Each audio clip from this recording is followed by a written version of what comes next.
السلام عليكم ورحمة الله وبركاته. ازيكم يا حبايب قلبي؟ عاملين ايه؟ يا رب تكونوا بخير وفي اتم صحة واحسن حال. يا مساء الفل عليكم، يا مساء العسل، يا مساء السكر. هنعمل النهاردة حاجة مسكرة وعسل زيكم كده بالظبط.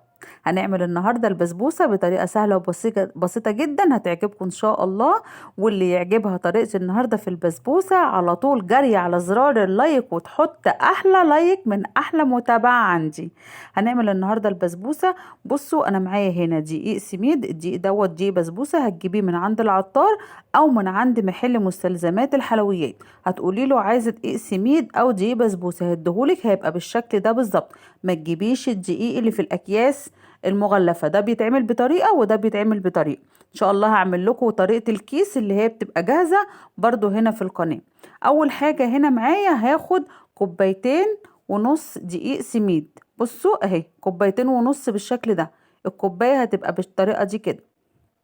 هنحط كوبايتين ونص، انا هحط كوبايتين ونص علشان هعمل الصينية بتاعتي مقاس 34. فطبعا هتبقى لو حطيت اقل من كده هتبقى رقيقة شوية. فانا هحط ايه؟ كوبايتين ونص دقيق سميد. خلاص اتفقنا كده تمام. دي اول خطوة. تاني خطوة هحط كوباية وربع كده سكر. برضو هنملى الكوباية بالشكل ده كده، وهننزل على دقيق السميد. تمام اهو. هنحط بقى باقي السكر وهنشوفهم كده هيجوا قد ايه. هيجوا زي كوباية وربع سكر بالشكل ده كده اهو. شفتوا اهو. هننزل بيها برضو. ادي اول حاجة حطينا كوبايتين ونص دقيق سميد. تاني حاجة كوباية وربع سكر، وبعدين معلقة صغيرة اللي هي بتاعت الشاي دي اهي، مش مليانة قوي، بيكنج باودر. لحد كده تمام.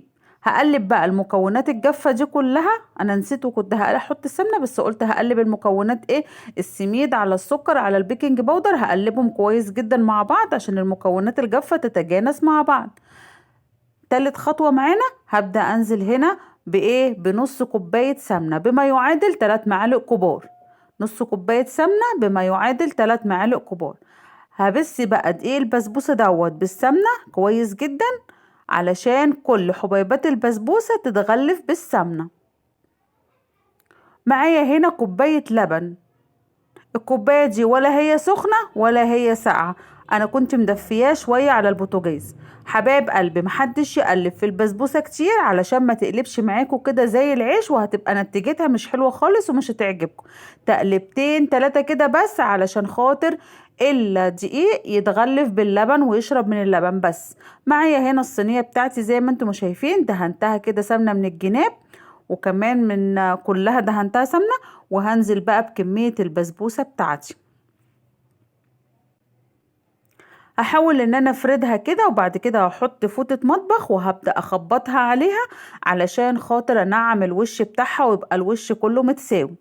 هنشوف دلوقتي الخطوة دي.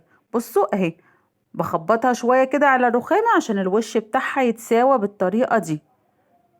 لحد هنا تمام التمام. وانا بعجن البسبوسة كنت مشغلة الفرن على درجة حرارة 200. والوقت خلاص انا هدخلها الفرن، ممكن تخليها على درجة حرارة 200 او 180 على حسب فرنك. في خطوة هنا انا عملت الشربات بتاعها.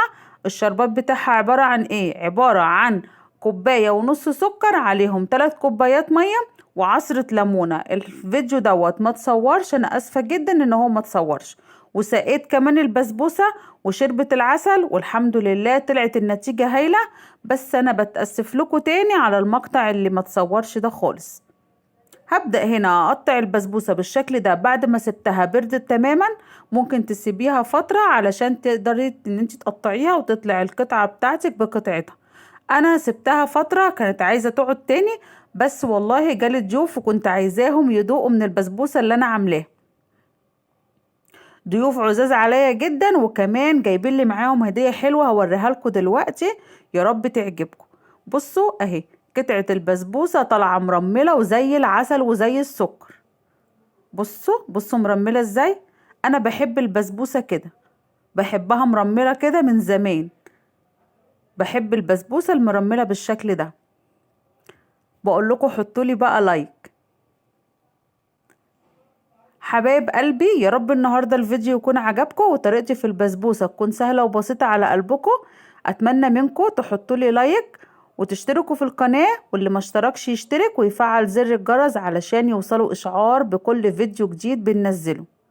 بصوا كده حبايب قلبي، البسبوسة بوريكم ان القطعة بقطعتها بالشكل ده، ولو سبتها بردت تاني هتطلع الخرطة بخرطتها ومش هتتفرفت منك ولا اي حاجة. بس انا شخصيا انا بحبها مفرولة كده وبحبها ناعمة خالص. ده نتيجة ان هي اتبست كويس واتعجنت كويس.